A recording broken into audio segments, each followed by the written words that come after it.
Sir, ಮೊದಲಿಗೆ ದರ್ಶನ್ ಅವರು ವಿಭಿನ್ನ ಪಾತ್ರ ಕಾಣಿಸ್ಕೊಂಡ್ ಸಿನಿಮಾ ಬರೀ ಟ್ರೈಲರ್ ಅಲ್ಲೇ ತುಂಬಾ ದೊಡ್ಡ ಮಾಡಿದ್ದು, ಸಾಂಗ್ಗಳು ಕೂಡ ತುಂಬಾ ಹಿಟ್ ಆಗಿದೆ. ನೀವೇನು ಹೇಳಕ್ ಇಷ್ಟಪಡ್ತೀರಾ? ನಾನು ಇವಾಗ ಫ್ಯಾನ್ ಶೋ ಒಂದಿತ್ತು ಕೆ ಆರ್ ಪುರಮಲ್ಲಿ, ಅದು ಕ್ಲೈಮ್ಯಾಕ್ಸ್ ಶಾಟ್ ಮಾಡೋ ನೋಡ್ಕೊಂಬಂದೆ. ಅದ್ರದ್ದು ಎಂಟ್ರಿ ನೋಡ್ಬೇಕಾದ್ರೆ ತುಂಬ ಆಸೆ ಪಡ್ತಾ ಇದ್ದೀನಿ. ವಿಭಿನ್ನವಾಗಿರುತ್ತೆ. ನಾನು ನಿಜವಾಗ್ಲೂ ಅದು ನನಗಂತೂ 100% ಶೋರ್ ಇದೆ. ಅಭಿಮಾನಿಗೆ ಏನು ಬೇಕೋ, ಸೆಲೆಬ್ರಿಟೀಸ್ಗೆ ಏನು ಬೇಕೋ ಒಂದು ವಿಜುವಲ್ ಟ್ರೀಟು ಅದೆಲ್ಲ ಇದೆ ಸಿನಿಮಾದಲ್ಲಿ. ಸಾಂಗ್ಸ್ ಎಲ್ಲ ಹಿಟ್ ಆಗಿದೆ. ತುಂಬ ವೆಯ್ಟ್ ಮಾಡ್ತಾ ಇದ್ದೀನಿ ಸಿನಿಮಾ ನೋಡೋಕ್ಕೆ. ಕೊನೆ ಕ್ಲೈಮ್ಯಾಕ್ಸ್ ಅಲ್ಲಿ ಜಾತಿ ಬಗ್ಗೆ ಕೆಲವೊಂದು ಸೆಂಟೆನ್ಸ್ಗಳನ್ನ ಹೇಳ್ತಾರೆ, ಅದು ತುಂಬಾ ಹಾಡಿ ಟಚ್ ಆಗೋ ಥರ ಇರುತ್ತೆ. ಅಭಿಮಾನಿಗಳು ನೀವು ಫ್ಯಾನ್ಸ್ಗಳು ಬೆಳಗ್ಗೆ 12 ಗಂಟೆ ಅದನ್ನೇ ಹೇಳ್ತಿದ್ದಾರೆ. ನಿಮ್ಗೆ ಹೇಗೆ ಅನ್ನಿಸ್ತು ಆ ಡೈಲಾಗ್?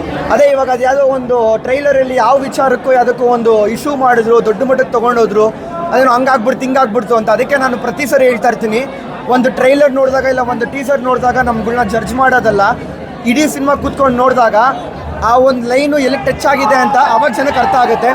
ಅದಕ್ಕಿಂತ ಮುಂಚೆ ಎಲ್ಲೋ ಒಂದು ಕಡೆ ಜಡ್ಜ್ ಮಾಡಿಬಿಟ್ಟು ಇದು ತಪ್ಪು ಇದು ಸರಿ ಅಂತ ಹೇಳೋದು ಅದು ತುಂಬ ತಪ್ಪಾಗುತ್ತೆ. ದಯವಿಟ್ಟು ಬಂದು ಸಿನಿಮಾ ನೋಡಿ. ಎಲ್ಲ ಶಾಟ್ಗಳು ಕಣ್ಣಲ್ಲಿ ನೀರು ಹಾಕುತ್ತೆ. ಆ ಒಂದು ಕಂಟೆಂಟ್ ಇದೆಲ್ಲ ಬೇರೆ ಲೆವೆಲಲ್ಲೇ ಇದೆ.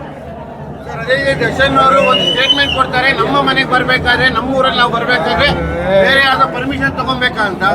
ಅದು ತುಂಬಾ ಕಾಂಟ್ರವರ್ಸಿ ಆಗಿತ್ತು. ನಿಮ್ಮ ಅಭಿಪ್ರಾಯ? ಇನ್ನೊಂದ್ಸರಿ ಹೇಳಿ ಸರ್ ಪ್ರಶ್ನೆ.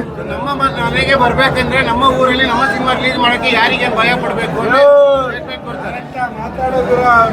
ಇವಾಗ ಎಲ್ಲಿ ಸರ್ ರಿಲೀಸ್ ಆಗಿರೋದು ಸಿನಿಮಾ? ಜನ ಇದ್ದಾರಾ ಸರ್? ಹೌಸ್ಫುಲ್ ಆಗಿದೆಯಾ? ಅದೊಂದೇ ಉತ್ತರ, ಬೇರೆ ಏನೂ ಬೇಕಾಗಿಲ್ಲ. ಇಲ್ಲಿ ಯಾರು ಕೇಳ್ಕೊಂಡು ಪರ್ಮಿಷನ್ ಕೊಟ್ಬಿಟ್ಟು ಇನ್ವಿಟೇಷನ್ ಕೊಟ್ಬಿಟ್ಟು ಬಾ ಅಂತ ಹೇಳೋದು ಬೇಕಾಗಿಲ್ಲ. ಅವ್ರ ಸಿನಿಮಾ ಇದು, ಅವ್ರ ನೆಚ್ಚಿನ ಪ್ರೀತಿ ಹೀರೋ, ಅವ್ರ ಸೆಲೆಬ್ರಿಟಿ ಇದು, ಅವ್ರು ಬಂದೇ ಬರ್ತಾರೆ ಸರ್. ಯಾರು ಬೇಕಾಗಿಲ್ಲ ಇನ್ವಿಟೇಷನ್ ಕೊಟ್ಬಿಟ್ಟು ಕರ್ಸೋಕ್ಕೆ. ಟೋಟಲ್ 900 ಥಿಯೇಟರ್ಗಳಲ್ಲಿ ಆಲ್ರೆಡಿ ಬುಕ್ಕಿಂಗ್ ಕಂಪ್ಲೀಟ್ ಆಗಿದೆ. ಇದ್ರ ಬಗ್ಗೆ ಏನು ಹೇಳ್ತೀವಿ? ಹೊಸ ಹೀರೋ ಅಲ್ಲ ಸರ್, 25 ವರ್ಷದಿಂದ ಕಟ್ಟಿರೋ ನೆಲೆ ಇದು. ಇದ್ದೇ ಇರ್ತಾರೆ. ಇನ್ನೂ ಒಂದು 10 ಶೋ ಬಿಟ್ಟರೆ, ಇನ್ನೂ 200 ಶೋ ಬಿಟ್ಟರೆ, ಇನ್ನೂ 500 ಶೋ ಬಿಟ್ಟರೆ ಹೌಸ್ಫುಲ್ ಆಗಿರ್ತಾರೆ ನಿಜವಾಗ್ಲೂ.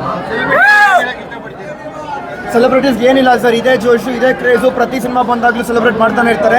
ಹಾಲಿನ ಅಭಿಷೇಕ, ಆರಾಗೆ ಕಟೌಟ್ ಹಾಕ್ಸೋದು, ಮರಿ ಹೊಡೆಯೋದು, ಬಿರಿಯಾನಿ ಹಾಕ್ಸೋದು ಅವ್ರ ಹೆಸರಲ್ಲಿ ಎಲ್ಲ ಮನ್ಸಾರೆ ಮಾಡ್ತಾ ಇದ್ದಾರೆ. ಯಾರೇ ದುಡ್ಡು ಕೊಟ್ಟು ಮಾಡಿಸ್ತಾ ಇಲ್ಲ, ಅದು ಮನ್ಸಾರೆ ಮಾಡ್ತಿರೋದು. ತುಂಬ ಖುಷಿ ಇದೆ.